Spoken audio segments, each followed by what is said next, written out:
Assalamu alaikum, my name is Peyton. I am so excited to be here to talk about my journey. I think it's important to add context before I get into why I reverted, so let's get into that. Before I reverted, I couldn't exactly put myself into a specific sect of Christianity or Catholicism because I attended a Christian church and a Catholic school and I was never baptized. So it's really safe to say that I was confused, and during that time, I never made the connection that Jesus was God, and I never was taught that Jesus was God. When I was about 10 and I was sat down and told that I was expected to believe that Jesus was God, and that's what people believed, I really struggled with that fact. I had a really hard time understanding why people believed that Jesus was God, and that really strayed me away from the Christian Catholic kind of environment. With all the confusion that was happening, I very quickly started to lose faith. And then after a series of extremely unfortunate events, I did end up just completely stopping my practice around 14 years old. After I stopped practicing, I quickly started down the wrong path and just did whatever I felt like doing. I won't go into details, but it was very safe to assume that my heart was filled with just pure hate. I wasn't a good person morally by any means. When I was 19, my brother ended up passing away from a fentanyl overdose. As somebody who struggles very potently with mental illness, his death almost killed me as well. At that point in my life, I hit a low that I never thought would be possible. But also with that grief, I became extremely terrified for my brother. Although I wasn't practicing anymore, I still believed in God, and for the first time in years, I absolutely feared his wrath. The thought of my brother being punished in the hereafter is actually what ended up causing me to look for God again. The way that I saw it was if I found God, maybe I could possibly save my brother.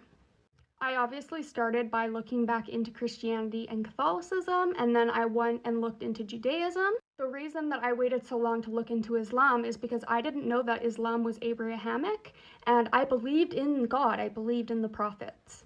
It was actually on TikTok that I found out that Muslims believed in the same God that I did.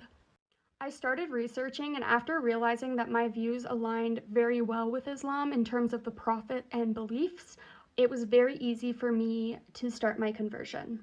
And I did decide to wait until I was 100% sure that Islam was the truth before I converted. I did convert last Ramadan, alhamdulillah, in 2023. Of course, with converting, everything about my life changed. As I had mentioned before, I struggle very potently with mental illness, and I am diagnosed with 4 different mental illnesses as of today. While my illness was not cured when I converted, I did find new coping mechanisms, and I did realize that this is my test in this world, and it's something that I can do with Allah's help. Since converting, it has become much easier to manage my symptoms and cope with my illness. Also, most reverts agree that there's this overwhelming sense of peace that you develop once you join Islam, and that never really goes away, so that's something that I've got to enjoy since converting. I find it really hard to explain, but it feels like my soul can finally breathe without it feeling like it's gonna explode. Islam has changed my life completely 100%. As crazy as it may sound to people that were raised Muslim, almost everything that I did on a daily basis was considered haram, and I had to make massive changes. Almost every single aspect of my life had to be tweaked in one way or another. It was incredibly challenging, and I would be a liar if I said that there aren't things that I miss and that I wish I could have in this dunya. But once I got rid of the things that Allah deemed unfit, I realized that my life is so much richer. A huge example of this is me getting sober. I have been very vocal about how being sober in Canada is not normal by any means and how difficult it can be to stay sober here. To take the steps to get sober in a society that deems alcohol to be the only way to have fun was a massive step in the right direction, in my opinion. There were so many things I thought I needed that were actually causing me distress that once I got rid of, I just felt so much better. I like to tell reverts that whatever Allah takes away in this dunya, He will give back to you 10 times more in the hereafter. Telling my family was also very scary. My father is an atheist and my stepmom is Catholic. My father has always given me and my siblings religious freedom, and we were allowed to go and learn and believe in whatever we wanted to. My dad just didn't want to hear about it. You would assume, knowing this information, my dad would have had no problem with my conversion, but you are wrong. Unfortunately, in Canada, Islam is a very taboo subject, especially in the white community. The misinformation and propaganda is embedded into our brains very young. We are given almost no information on the subject and are essentially just told that it's bad. So telling my father that I was converting to the only religion he wasn't okay with was terrifying. I decided to wait until I was 100% sure I was going to convert. I had also wanted to start trying on the veil, so I had to tell him. When the time came, I just sat my stepmom and my father down and I just ripped the band-aid off. My stepmom was very confused and my father was pretty upset.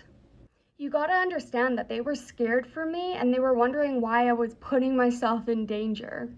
After a long conversation and about 1,000,000 questions, my stepmom was finally on board. She finally understood that everything she thought about it was wrong, and she supported me. My father did take a little bit of warming up, but I think once he saw the life changes I was making, he became on board as well. It just took a little time. One of my biggest motivators to convert was actually the hijab. When looking into Islam, I immediately fell in love with Eastern and modest fashion. I knew that even if I didn't become Muslim, I would probably put on the hijab and start dressing modestly. But please do not get it confused. Wearing the hijab full time was very difficult for me, and I don't want to make it seem like it was easy, because it's not. I believe truly that the hijab is just another test for women. It's not comfortable to wear, it's hot, it's a sensory nightmare for neurodivergent people, and it's simply inconvenient. But that does not mean that it is not mandatory for women. I think it's important to see both sides, especially when you see a sister who is struggling to wear the hijab. I started wearing my hijab at home. I ordered a pack of 5 chiffon hijabs and 1 undercap. When I started wearing the hijab, I told myself that I would only wear it when I wanted to. And because I loved the fashion at the time, I wanted to wear it all the time when I was at home. So I did. It did take me a few months to develop the courage to wear the hijab outside. But once I did, I started to want to wear it more and more and more. There were days where I just didn't want to wear it at all, and I did give myself that freedom at first. The way that I saw it was, if I forced myself to wear the hijab, the chances of me wearing it long term throughout my lifetime were low. I probably wouldn't. I'd probably take it off. So I only wore it when I wanted to, and I did not force myself to wear it at all, and I would encourage sisters to do the same. Because once I wanted to start wearing it all the time, I've never felt inclined to take it off since.